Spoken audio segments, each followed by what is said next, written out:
C'est l'un des joyaux de la ville de Pau. Dans le domaine de Cers, les serres municipales produisent la quasi-totalité des plantes que vous trouverez dans les massifs et les ronds-points. Ici, 9 jardiniers travaillent toute l'année sous 5000 m² couverts.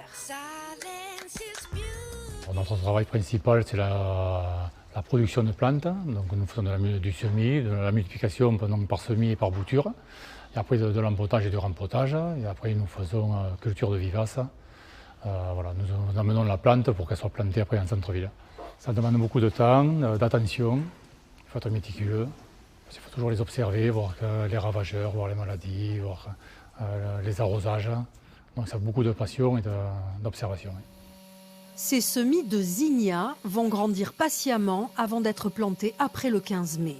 Semences locales, plantes vivaces, zéro produit phytosanitaire, la ville de Pau se tourne vers un fleurissement plus respectueux de l'environnement. À l'image de ce qui s'est fait au rond-point de l'hippodrome. Fini le gazon difficile à entretenir, terminé les plantes méditerranéennes à protéger l'hiver ou les fleurs gourmandes en eau l'été, les espaces verts plongent dans le développement durable. Chaque fois qu'on abat, on a cette politique d'abattre un arbre et d'en replanter deux. Sur la politique de l'arbre, c'est celle-là.